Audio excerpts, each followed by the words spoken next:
At this time, we're back. Erica Soap here, joined by my colleague and friend Arica Watford is here. We're both recruiters for Kip SoCal. Erica, how long have you been recruiting now? 8 wonderful years. It is almost a decade in the making. What I like about your recruiting style is you're always doing it everywhere. Sometimes you'll come to me on Monday and says, "Oh, I was talking to somebody at a party at a place, and now they've turned into an applicant." Kind of talk people through how you see recruiting as a kind of whole body, whole city experience. I feel like recruiting was natural for me because I'm just a social person. So in LA, it's always like, what do you do? What are you doing for work? And I tell people that I hire recruiters or hire teachers. A lot of them are like, oh, wow, I'm a teacher, or I want to get into teaching. How do I do so?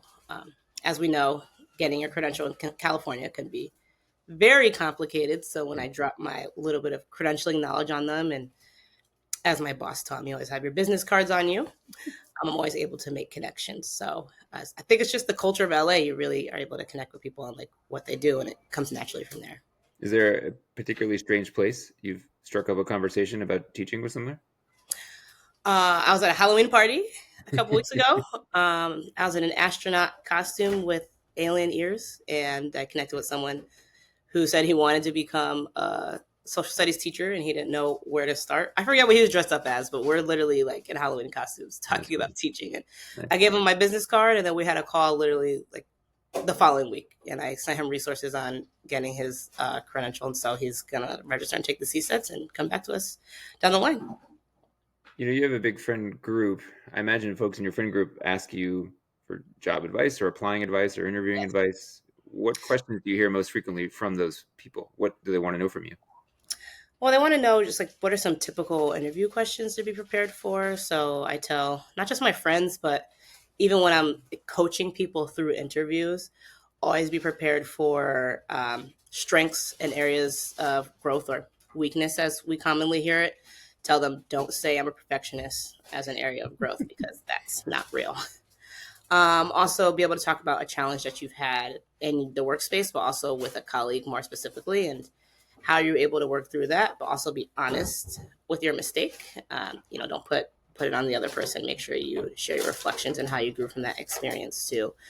And the big one is your elevator pitch. Be able to talk about yourself, your journey.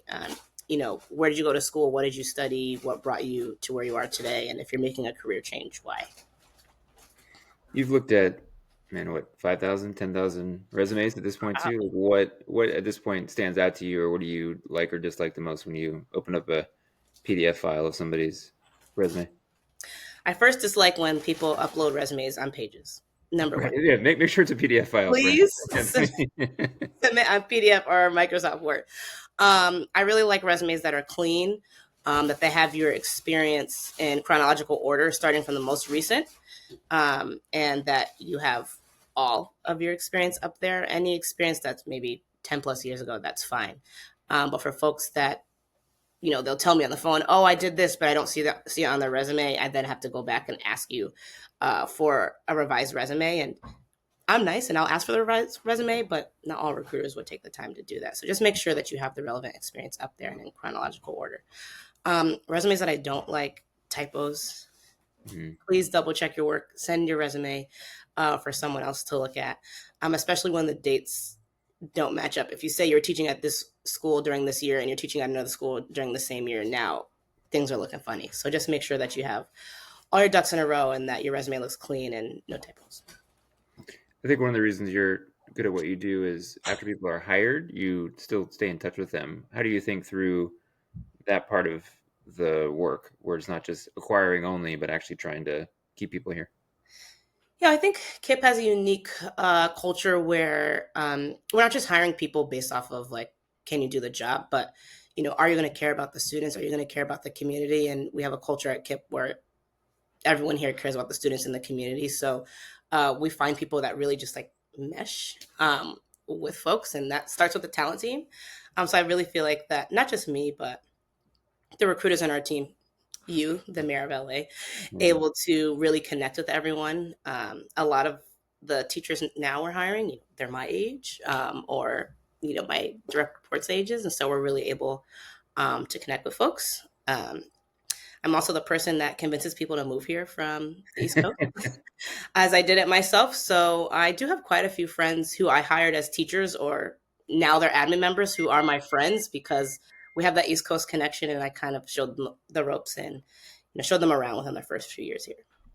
Where do you think people are seeing messages about becoming a teacher or working in education? Do you think it's YouTube? Do you think it's Reddit? Do you think it's TikTok? Where do you feel like people are seeing and hearing these messages, if they're hearing them at all?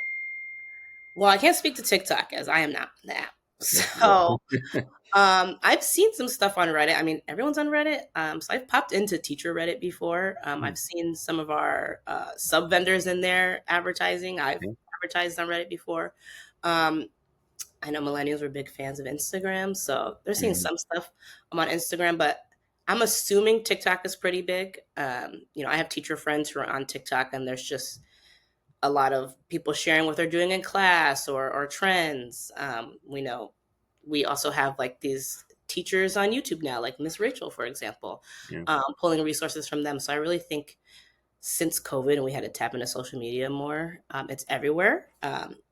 I think the biggest one is probably TikTok, however. Do you ever see any recruiter type influencers like on YouTube? These five Yes. to get into Google. Like, do you think we could ever do that? Would anyone ever listen to us? I mean, I'm a baby influencer, so I could probably do it. I haven't necessarily seen a recruiter influencer, but I do follow like corporate influencers Mm, who are like my age, and we just talk about like being like millennial managers and like how funny it is yeah, being like this age, and we kind of feel like, are we really adults? But we're like in charge of things, and so there are a lot of like working in a corporate space influencers. We could probably start like a recruiter I'm influencer trying to thing. think. Yeah, because I feel like I see it's probably more geared towards the corporate world. Like these are the five hacks to get a Netflix interview, or how to ace your final stage pieces at Google, whatever. But I wonder, I guess maybe in some ways this podcast could be that. We can just be viral sensations and talk shop. But yeah, I feel like there could be a space. It probably wouldn't be appropriate, but right, you could see critiques of resumes. Like you pull up some crazy resume, and that's we just kind of break it down and the silliness of it, or like here's the weirdest answers possible somebody gave to our short essays on an application. Mean sadly gets clicks, but I wonder if there is a kind of a space for the influencer out I in think so in the world. because between the two of us, we have a lot of friends that are recruiters Yeah, in different spaces. And I wow. know we all talk about just like crazy things that we've experienced or fun things or cool things we've experienced. And that's just in Yeah, our own space. So if yeah, we were to broaden it, almost every company has a talent team. yeah. So Well, I was telling you about the one yesterday, and he was a really good candidate, so it wasn't as attracting. But yeah, I'm talking to someone, and then their Zoom background is a photo of themselves in a classroom, so it's like double twinning while I'm listening to the. It was great. It was cracking me up. Last thing, I asked a lot of people about what AI is doing to their work and their recruiting. I know you've made some advances there and are looking for ways to have that be part of your work. But yeah, how do you think through the arms race right now between candidate AI tools and then recruiter AI tools? hey, audience, I'm going to plug Eric is doing this on purpose because he knows I'm pushing back on AI. But he is a great manager and he's encouraging me to develop my skills in the AI space so I don't get left behind. So I think the new thing that we're doing this year, which is going to be a challenge, but I appreciate the push, is utilizing AIs to assess candidates.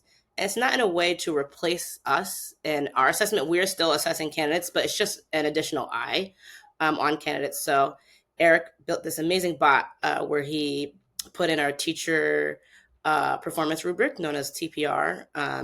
Alongside with our interview questions to score and rate candidate interview answers. And then it will spit out an analysis of the interviews, and we can use that alongside our own personal analysis with the candidates. And so I've done it a couple of times so far. It's really cool. And I think some things that I disagreed with, Eric just adjusted the bot. And I thought that was really cool that he was able to adjust that so quickly.